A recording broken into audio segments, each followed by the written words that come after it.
عیسائیوں نے حضرت عیسیٰ علیہ السلام کو اللہ کا بیٹا قرار دیا اور یہودیوں نے حضرت عزیر علیہ السلام کو اللہ کا بیٹا قرار دیا، جبکہ مشرکین نے کہا فرشتے اللہ کی بیٹیاں ہیں۔ حالانکہ اللہ تعالیٰ فرما رہے ہیں کہ یہ سب میری مخلوق ہے، کیا میں نے اپنی مخلوق میں سے بیٹیوں کو اپنے لیے چن لیا اور بیٹے تمہیں دے دیے؟ ام اتخذ مما یخلق بنات، کیا بنا لیا اللہ نے اس سے جو خود وہ پیدا کرتا ہے، اس کو اس نے بیٹیاں بھی پیدا کی اور اپنے لیے بیٹیاں، وَأَصْفَاكُمْ بِالْبَنِينَ، اور چن لیا تمہیں بیٹوں کے ساتھ۔ کہ تم یہ جو بات کہہ رہے ہو کہ اللہ کی بیٹیاں ہیں فرشتے، اپنے لیے تو تم بیٹے تجویز کرتے ہو، اللہ کے لیے بیٹیاں، جبکہ تمہارا حال یہ ہے کہ خود تمہارے گھر میں، عرب کے اندر کسی عربی کے گھر، کسی اس زمانے میں، زمانہ جاہلیت میں کسی کے گھر میں بیٹی پیدا ہو جاتی تو یوں سمجھ لیں صفِ ماتم بچ جاتی، منہ کالا ہو جاتا۔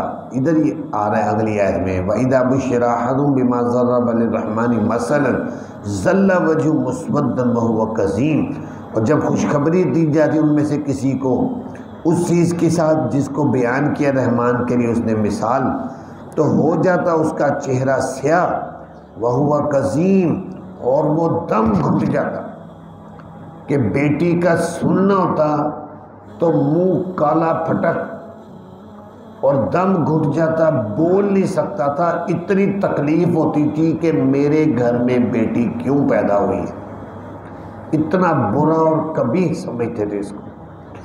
اللہ تعالیٰ کہہ رہے ہیں دیکھو وہ ظالموں، خود تو وہ بیٹی کے ہونے پر برا مناتے ہو اور اللہ کے لیے بیٹیاں تجویز کرتے ہو۔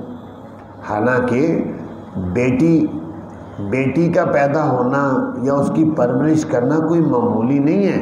نبی پاک صلی اللہ علیہ وسلم من عال جاریتین لہ او لغیرہ، جس آدمی نے دو بچیوں کی پرورش کی، چاہے وہ اپنی ہوں یا کسی کی لے کر پالی، ان کی پرورش کی، جوان ہوئی اور ان کو پڑھایا لکھایا، پھر ان کی شادی کر دی، فرمایا قیامت کے دن اس کے اور جہنم کے درمیان وہ بچیاں رکاوٹ بن جائیں۔ بچیوں کو تو پالنا پرورش کرنا اس کی بڑی فضیلت ہے، لیکن فرمایا کہ تم ان کو برا سمجھتے ہو بچیوں کو اور پھر اللہ کے لیے تجویز کرتے ہو بیٹیاں۔ اَوَمَن يُنَشَّأُ فِي الْحِلْيَةِ وَهُوَ فِي الْخِصَامِ غَيْرُ مُبِينٍ، کیا وہ مخلوق جو پرورش کی جاتی ہے زیورات میں اور وہ جھگڑنے میں بھی بیان نہیں کر سکتی۔ عورتوں کو دو چیزوں، ایک تو یہ ہے کہ زیور بڑا پسند ہوتا ہے، تو زیوروں میں پلنے والی بچی، اور پھر وہ بیان کرنے میں جھگڑنے کھل کر بیان نہیں کر سکتی۔ جس طرح مرد اپنی بات کو، چاہے وہ مقدمے کی بات ہو، کہیں بات اپنی کھل کر سکتا ہے، ایسے بچی بیان نہیں کر سکتی۔ یہی وجہ ہے کہ بعض چیزوں میں شریعت نے اس کی گواہی کو قبول بھی نہیں کیا۔ زنا کے معاملے میں بچی کسی عورت کی گواہی کو قبول نہیں کیا گیا، قتل کے معاملے میں ہو سکتی ہے، چوری کے معاملے میں ہو سکتی ہے، لیکن اس میں نہیں، کیونکہ وہ بیان نہیں کر سکتی، اس میں شرم و حیا کا مادہ ہوتا ہے۔ تو ایسی تم بات کرتے ہو۔ عرب کے اندر ایک سردار تھا، اس کا نام تھا ابو حمزہ، سردار تھا، ڈیرے والا آدمی تھا، ڈیرے پر لوگ بیٹھے رہتے، کھانے چل رہے ہوتے، کعبے چل رہے ہوتے۔ اچانک گھر سے لونڈی آئی، اس نے کان میں آ کر کہا تمہارے گھر بیٹی پیدا ہوئی ہے۔ بس یہ سننا تھا، اٹھا، جوتی پہنی، باہر چلا گیا، واپس ہی نہیں آیا گھر واپس ہی نہیں آیا، حتیٰ کہ اس کی بیوی کے کتابوں کے اندر اتنے دردناک اس نے اس کے بارے میں وہ قصیدے کہیں کہ وہ سن کر رونا آ جاتا ہے، ویسے قصیدے دردناک، مالی ابو حمزہ لا یاتینا، کیا ہوا ابو حمزہ کو کہ ہمارے پاس آتا نہیں ہے؟ ہمارا اس میں کیا قصور ہے؟ ہمیں تو جو اللہ کی ذات کی طرف سے ہوتا ہے وہی ہمیں ملتا ہے، ہمارا اس میں کوئی دوش نہیں، بچی ہو یا بچہ۔ آج کے بھی اس دور میں آپ دیکھ لیں، بہت ساری جگہوں پر بیٹا پیدا ہو تو خوشیاں، اور بچی پیدا ہو تو بتانا بھی نہیں پسند کرتے، بتاتے بھی۔ تو اللہ تعالیٰ فرما رہے ہیں کہ جن فرشتوں کو تم بیٹیاں قرار دے رہے ہو وہ فرشتے اللہ کی مخلوق ہیں، اللہ نے ان کو پیدا کیا ہے نور سے۔ نبی پاک صلی اللہ علیہ وسلم نے خلقت الملائکۃ من نور، فرشتوں کو نور سے پیدا کیا ہے۔ لیکن یاد رکھیں اللہ کی ایک نور مخلوق ہے، ایک اللہ کا اپنی ذات نور ہے ذاتی، ایک اللہ کی مخلوق نور ہے، جس طرح پانی مخلوق ہے، ہوا مخلوق ہے، آگ مخلوق، ایسے ہی نور ایک مخلوق ہے، اس سے اللہ نے فرشتوں کو بنایا۔ فرشتے نہ مرد ہیں نہ عورتیں ہیں، وہ اللہ کے عبادت گزار بندے ہیں، وہ نہ کھانا کھاتے ہیں، نہ ان کو سونے کی حاجت ہے، نہ ان کو شادی کی حاجت ہے، بس ان کی خوراک اور ان کی ہر وہ زندگی کا اڑنا بچھونا سبحان اللہ و بحمدہ سبحان اللہ العظیم تسبیح کرتے رہتے۔ تو فرمایا بنایا انہوں نے فرشتوں کو، وہ فرشتے جو عباد الرحمن، جو رحمان کے بندے ہیں، ان مشرکوں ظالموں نے اناسا، ان فرشتوں کو لڑکیاں قرار دیا ہے۔ اشاہدوا خلقہم، اللہ تعالیٰ کہہ رہے ہیں کیا یہ حاضر تھے جب ہم نے ان کو پیدا کیا؟ ان کو کیا پتا کہ فرشتوں کو اللہ نے عورتیں بنائی؟ یہ کوئی حاضر تھے؟ ستکتب شہادتہم، لکھی جا رہی ہے ان کی شہادت، ویسألون، ان سے پوچھا جائے گا کہ تم نے ایسی بے تکی باتیں کیوں کی ہیں۔ وقالوا لو شاء الرحمن ما عبدنا، یہاں سے مشرکوں کے ایک عجیب و غریب شوشے کا جواب دیا اللہ تعالیٰ نے۔ مشرک کہتے تھے کہ ہم جو بھی شرک کر رہے ہیں اگر اللہ چاہتا تو ہم نہ کرتے، اس کی قدرت میں ہے وہ ہمیں روک دے۔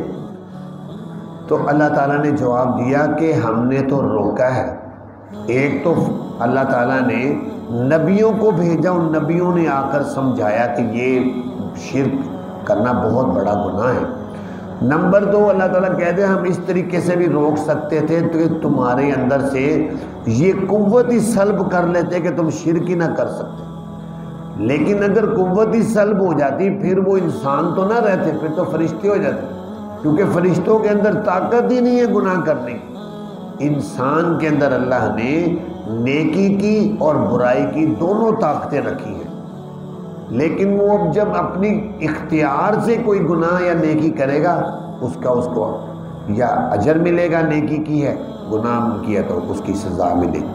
اور کہتے وہ مشرک اگر چاہتا رحمان نہ عبادت کرتے ہم اس کی، نہیں ہے ان کو اس کا علم، نہیں ہے وہ مگر اٹکل کی باتیں کرتے ہیں۔ اماتینا کتاباً، کیا دی ہے ہم نے ان کو کوئی کتاب اس سے پہلے، پس وہ اس کتاب کو مضبوطی سے تھامنے والی ہیں۔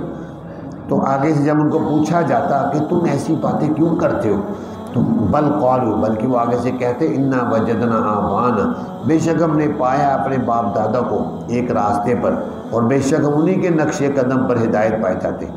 اسی طرح نہیں بھیجا ہم نے آپ سے پہلے کسی بستی میں کوئی ڈرانے والا، مگر کہا اس بستی کے مالدار لوگوں نے انا وجدنا آبانا علی امت، بے شک ہم نے پایا اپنے باپ دادا کو ایک راستے پر، اور بے شک ہم انہی کے نقش قدم پر اقتدا کرتے ہیں۔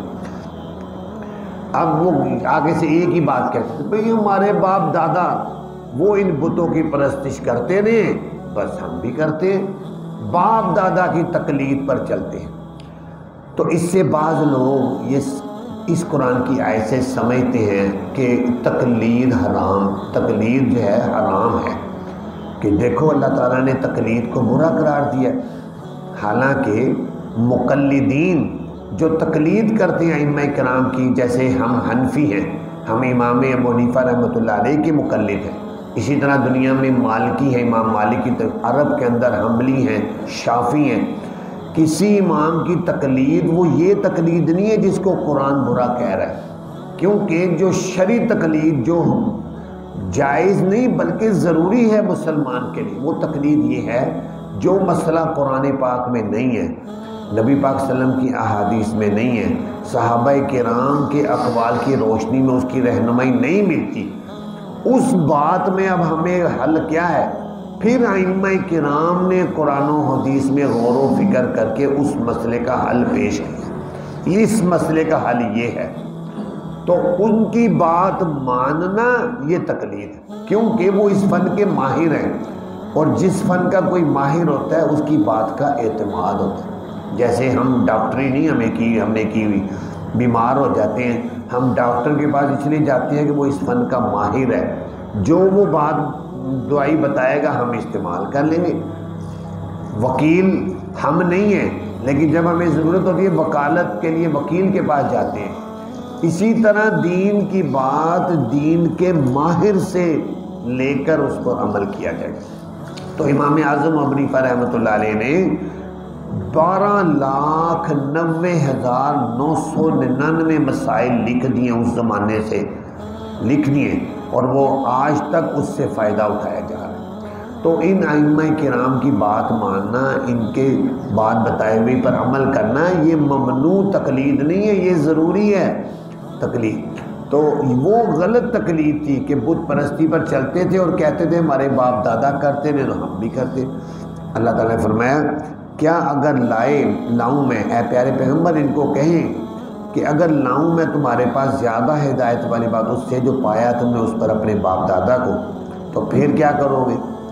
تو اگر اس سے بھی زیادہ ہدایت والی بات میں تمہیں پیش کر رہا ہوں، تو آگے سے کہتے اِنَّا بِمَا أُرْسِلْتُ بِهِ كَافِرُونَ، بے شک ہم اس چیز کے ساتھ جس کے ساتھ تم بھیجے گئے ہو ہم ان کا انکار ہی کرتے ہیں، ہم مانتے نہیں تمہیں نبی، ہم تمہاری بات کو تسلیم کرنے کے تیار نہیں ہیں۔